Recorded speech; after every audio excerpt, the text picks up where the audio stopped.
Você vai aprender física, eu garanto. Eu sou Ives Urquiza e você está no canal Física Total. A primeira coisa que a gente precisa entender sobre a força elástica é que a força elástica é uma força restauradora. Como assim? A força elástica é uma força que se opõe à deformação imposta à mola ou ao elástico.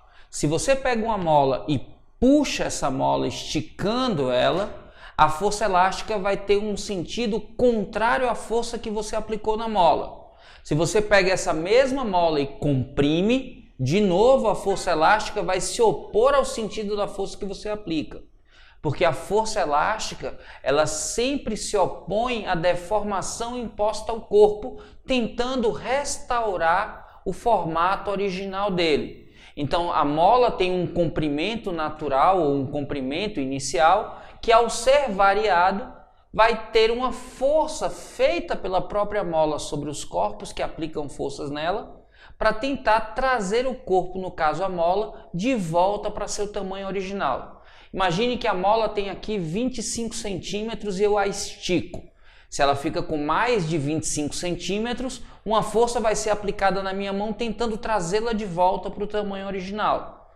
Se ao invés disso eu comprimir a mola, uma força feita para fora vai tentar trazê-la para o seu comprimento original. Isso é o que significa ser uma força restauradora. É uma força que tem sempre sentido oposto àquela força que é aplicada e deforma o corpo. Estudando as deformações em corpos elásticos, Hooke percebeu que havia uma relação de proporcionalidade entre a força que era aplicada nas extremidades da mola e a deformação produzida nessa mola. Então anote isso aí. A lei de Hooke deixa claro para a gente que existe uma relação de proporcionalidade entre a força e a deformação. Força aqui F, deformação X. Lembrando, esse X corresponde à diferença entre os tamanhos da mola, no início e no fim da deformação. Aí em módulo, porque esse X a gente vai considerar sempre como não negativo. Se a relação entre força e deformação é de direta proporcionalidade, a gente pode reescrever essa proporção usando uma constante que é chamada constante elástica da mola. A força elástica, então, pode ser encontrada pelo produto da constante pela deformação. Para encontrar essa constante é muito simples. Basta que a gente coloque no gráfico, olha ele aí, a força que é feita sobre a mola e a deformação que é produzida nessa mola.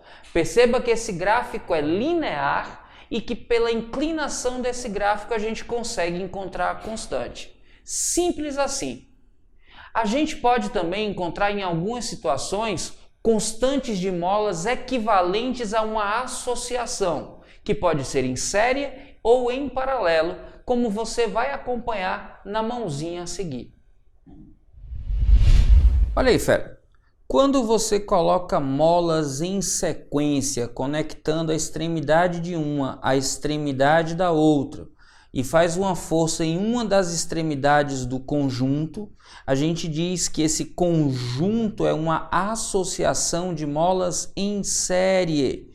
E a gente pode encontrar uma mola equivalente a essa associação que tenha uma constante elástica que a gente vai chamar de constante equivalente. É importante que você entenda que em todos os pontos das molas, se as molas são ideais, a força tem sempre a mesma intensidade. Então, se a gente for olhar para os extremos, nesse ponto aplicando uma força F, aqui no meio tem uma força F, aqui na ponta tem uma força F. A força em todos os pontos das molas é igual à força total na associação.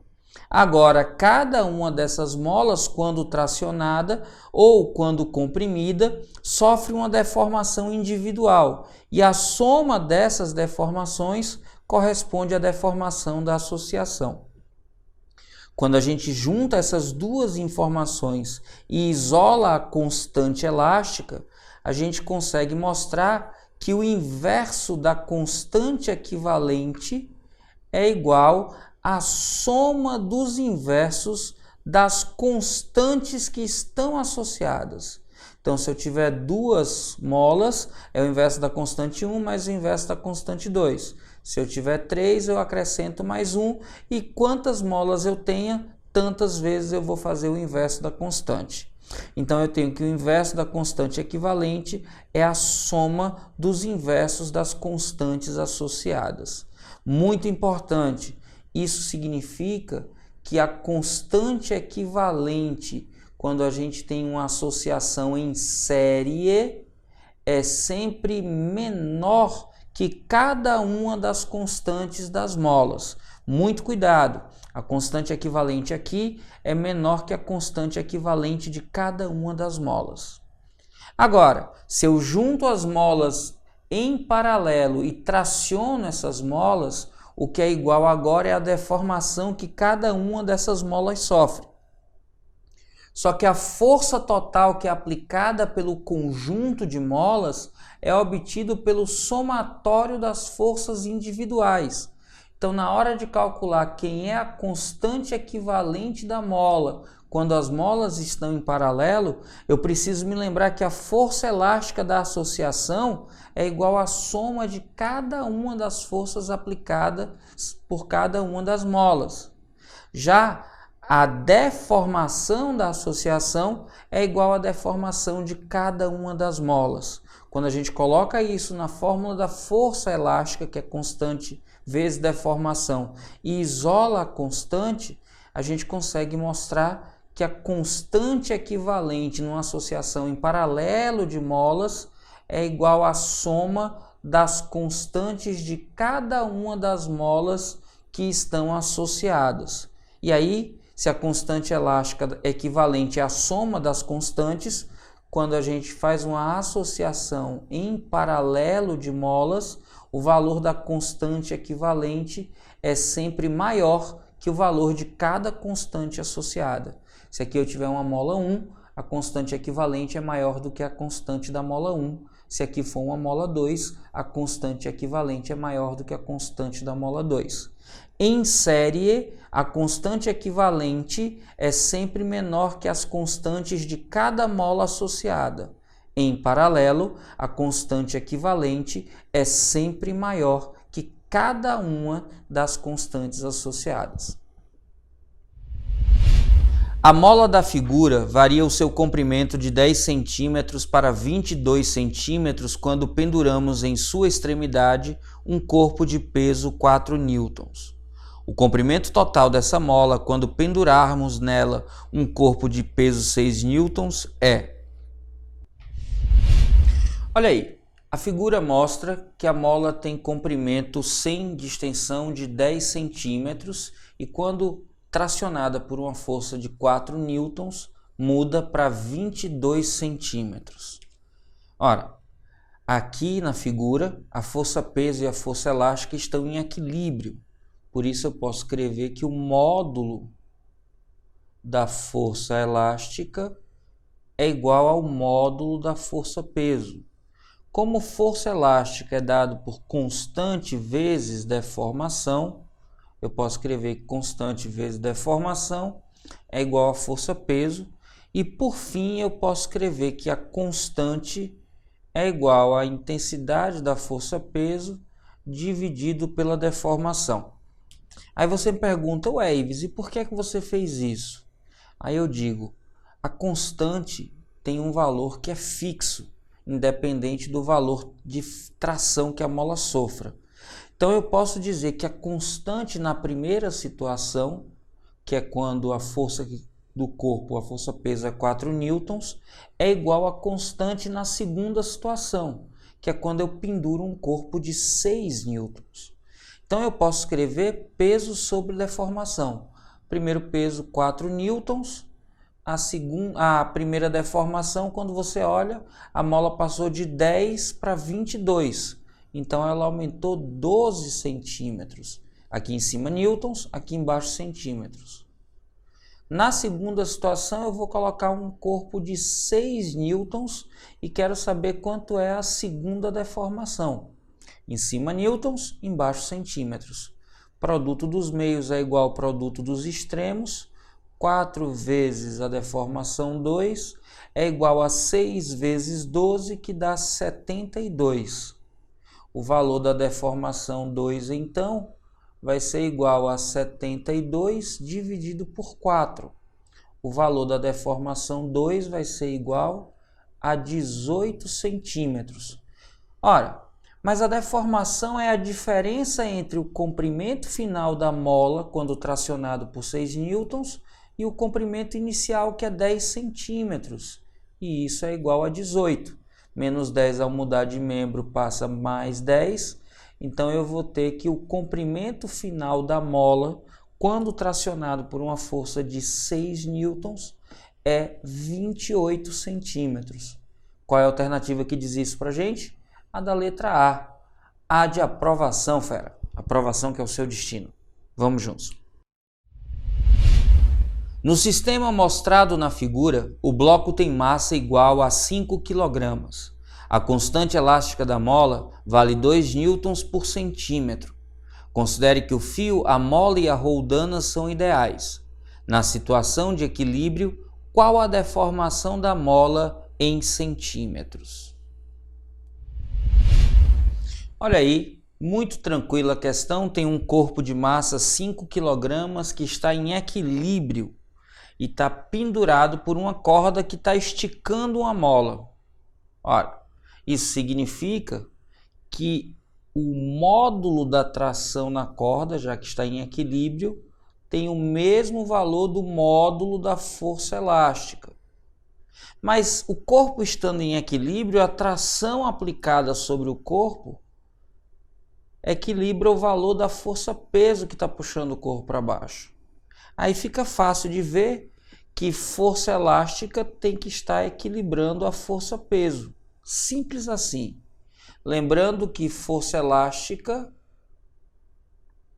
é igual a constante vezes deformação e a força-peso igual a massa vezes aceleração da gravidade.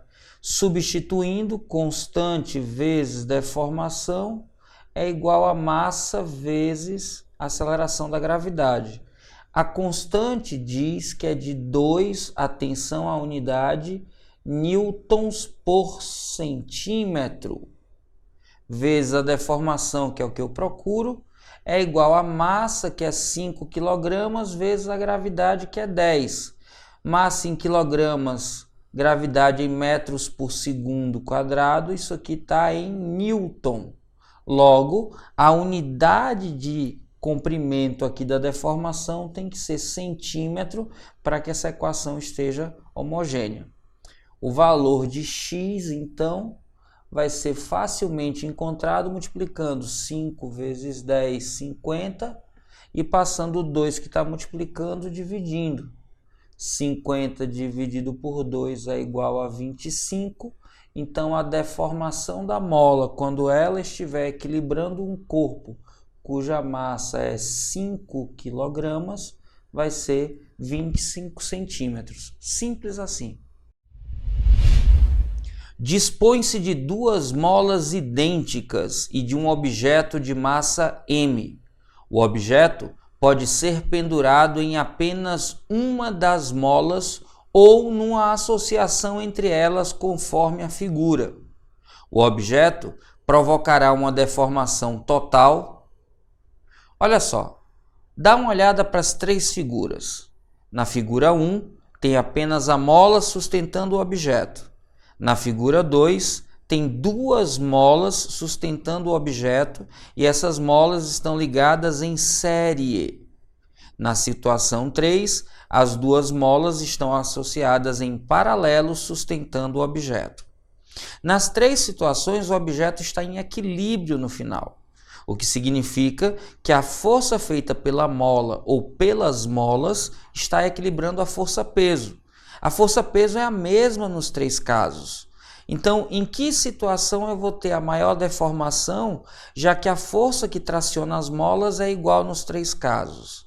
Eu vou ter a maior deformação onde a constante equivalente for mínima. E aí fica fácil. A constante equivalente é mínima quando a associação é em série. Logo, se em série a constante é mínima, a deformação é máxima. Logo, o arranjo 2, em que as molas estão em série, é aquele onde vai haver a maior deformação. Logo, a alternativa correta é a da letra C, que diz que a deformação total vai ser maior no arranjo 2. C de coisa fácil, simples demais quando a gente entende o conteúdo. Vamos juntos!